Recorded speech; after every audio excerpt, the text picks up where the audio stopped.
सत्य धर्म स्थापना 2012, कलियुगाचा विनाश 2012, सतयुगाचा आरंभ 2012. सदरील कथा हे कसल्याही प्रकारे मानयुद्धाचे समर्थन करीत नाही. सदरील कथा ही कसल्याही प्रकारे गो हत्येचे सुद्धा समर्थन करीत नाही. श्रवण चक्र शक्ती, कुंडलिनी शक्ती जागृत. हे कल्की अवतारा, कल्की ख्रिस्ता, मला श्रवण संबंधित कुंडलिनी शक्तीचे ज्ञान मला द्यावे ही नम्र विनंती. कल्कीद्वारा उत्तर. श्रवण शक्ती चक्र हे कानाशी संबंधित चक्र आहे.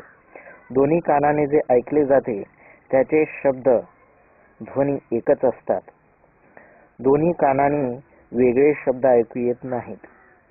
प्राणी मात्रांना कानाचे वरदान मी दिलेले आहे.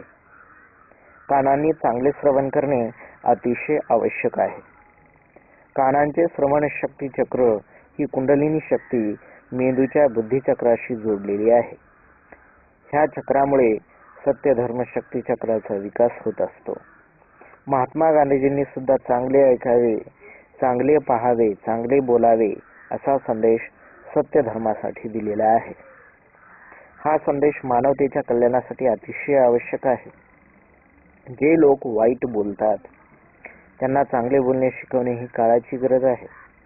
जे लोक वाईट ऐकतात त्यांना त्यापासून दूर करणे महत्त्वाचे आहे.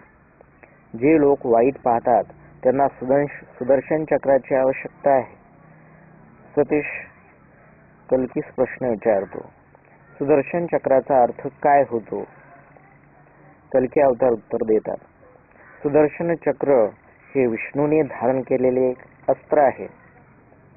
सुदर्शन चक्र हिंसेचा संदेश कधीच देत नाही. सुदर्शन चक्रासंबंधित हिंसेचा गैरसमज दूर करण्यासाठी मी तुझी निवड केलेली आहे. सुदर्शन चक्र हा शब्द 3 शब्दांचा मिळून बनलेला आहे. सु अधिक दर्शन अधिक चक्र. सु म्हणजे चांगले. दर्शन म्हणजे पाहणे किंवा भेद घेणे. चक्र म्हणजे पुन्हा पुन्हा किंवा चाक. पुन्हा पुन्हा चांगले पाहणे म्हणजे सुदर्शन चक्र.